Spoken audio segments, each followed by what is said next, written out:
By the So way, this is not, Larry, this is not combine related, but I just wanted to share it since I put out a video on Nick Sorensen this morning. Did you hear what Matt Barrows said about him? yeah, that if they go internally, he'll be the guy. Yeah, and then he started Likely. rattling off. I won't play it here because he started rattling off all the things he does well. And a buddy of mine saw it and he texted me and he said that he played with Sorensen in Cleveland. And he's like just a great guy, very sharp, scout team defense, special teams ace.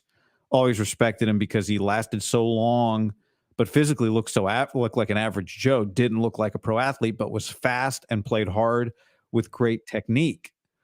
So just as an aside on Sorensen, I mean, between what I heard from Barrows and just hearing some of the flexibility he has, he coaches linebackers, he coached nickels, he coached special teams in a pinch for a year in Jacksonville. Do you have a take on Nick Sorensen? At this point, it feels like to me their Hail Mary is Ulbrich, and if not him, it's Sorensen is the next defensive coordinator. What do you think? Well, I mean, it's a huge risk. I mean, you're replacing Steve Wilks, who had a top 10 defense and a top 5 scoring defense, with a guy who's never done the defensive coordinator position, and you just think he's a sharp young guy. Okay, I mean, it's great. I mean, what was Robert Saleh? What was D'Amico Ryans? D'Amico Ryans played in the NFL for a long time. Yeah, but I mean, this guy played for the Dolphins and Rams, and yeah, this guy played. There's no question. But I mean, D'Amico Ryans was a starting middle backer who wore the green dot. I understand, but that didn't make Ken Norton a great coordinator. No, it's not. It's not automatic. But to me, and Ken was not, obviously. But I mean, if you're gonna get rid of a guy who was a top tier coordinator, and how could you say that Wilks was anything but? You have to get somebody that immediately walks in the room and everybody's like, yeah, that guy's better. Otherwise, you got guys going, I think Shanahan's other thing is I don't think Shanahan wants to be on the defensive headsets. I don't think he wants to jump the defensive coordinator mid-game and say, I don't like that call. So if you go with Sorensen, man, I mean, he'd have to be a pretty special guy to, in his first year as a coordinator, and his first year as a coordinator is going to be at the NFL level. I mean, that's pretty heady stuff. I mean, I know he's well thought of, but to me, if you're going to replace Wilks, you need a guy who the players have immediate buy-in, and maybe they do on this guy. I don't know. I don't know how the players feel about Nick Sorensen.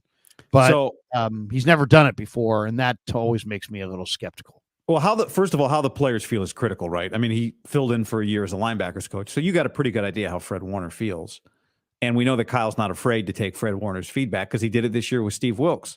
And I agree with you. Kyle wants, just like Kyle he wants no part of special teams film. That's why he drafted Jake Moody. He doesn't want to be the guy poking his head in the defensive meeting room. I was pro Steve Wilks hire. I thought it was a really good hire. I think he's an impressive guy.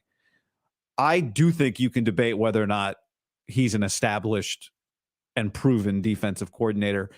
I'm using hindsight here, but when you look back at his career, he never did it in the same place, for an extended period ever. Yeah. No, I know. So that worried me when I saw the Wilks. I saw his, Wikipedia, and in 25 years, the guy was in 22 spots. I mean, that's a red flag. My big red flag with Sorensen. If I could interrupt just for a second. I don't think there's some big risk in, I think there is a lot of pressure in becoming a first-time defensive coordinator.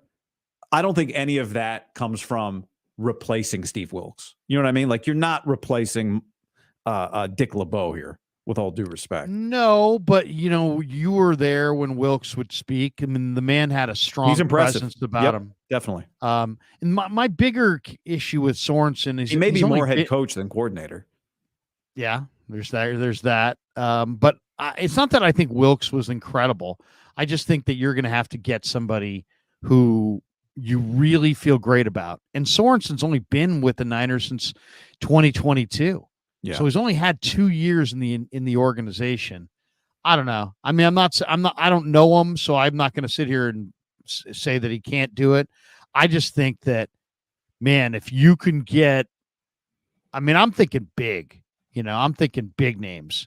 So I'm thinking Vrabel. I'm thinking Gus Bradley. I'm thinking Belichick. I'm thinking Earl Olbrich. I'm thinking guys who have done it and are just the day they walk in, everybody's like, oh, yeah, we're following this guy. Well, Where I agree. Sorensen maybe a little bit of a projection, but we'll see. I mean, but Kyle's done better with that than look. Who wouldn't want Belichick or Vrabel? I hope we get shocked. I've given up on that dream though. Ulbrich's under contract and Gus Bradley's under contract, and both those guys. It's kind of that weird. You only want what you can't have. The second the Jets like, yeah, take him. You go, wait a second. Why were they so quick to give him up? Now maybe it would just be, hey, we're all solid dudes and we all respect each other, and Ulbrich wants to go, so we'll let him go. I think it'd be a little. Robert Saleh in a must-win year letting his defensive coordinator walk seems kind of crazy. But isn't Aaron Glenn the DC? I mean, Ulbrich was. I thought Ulbrich was calling plays this year. Ulbrich's the defensive coordinator. No, I think it's Jets. Aaron Glenn. Isn't Aaron Glenn the defensive coordinator? Well, sure if Aaron Glenn's the defensive coordinator, then there's nothing stopping the Jets from. The Jets can't stop him. I don't think they can stop him. But even if they wanted to stop him, you can always throw that assistant head coach tag and then elude the. Ulbrich's the defensive. Ulbrich's the defensive coordinator. Well, what's I'm Aaron looking Glenn? at the Jets. I thought Aaron. I watched Hard Knocks. Aaron Glenn was the guy leading the meetings. Was he not? I saw Ulbrich leading the linebacker meetings. You think? Or maybe I'm thinking Lions. Lions? I'm thinking Lions. Maybe I'm thinking of the Lions. You're thinking of you're getting your formerly downtrodden organizations yes. mixed up. Yes. There you go. You're right. It is Ulbrich. I watch Hard Knocks and Ulbrich talks a lot. Yeah, I mean, my memory of Ulbrich this summer was when he said, "Hey guys, look at this. This guy is our quarterback." And like literally the next game he was out for the year. This is our guy. The next game. Larry, I told you, did I tell you this? When you go to PFF and you filter for you go to time to throw, the longest average quarterback, and you filter for one pass attempt, Aaron Rodgers' longest time to throw in the NFL last year. The play he got hurt on would have averaged the slowest time to throw in the league. Ulbrich would be great. I mean, he's a Niner. He's a former Niner. So, and he's really tough. He's smart. I liked what I heard when he was on the live mic too at was it the Senior Bowl? I think they might have coached the Senior Bowl. Oh, you just listen to him? I did not watch any of that footage. Just watching him talk to players and stuff. Yeah, he's got a real presence about him.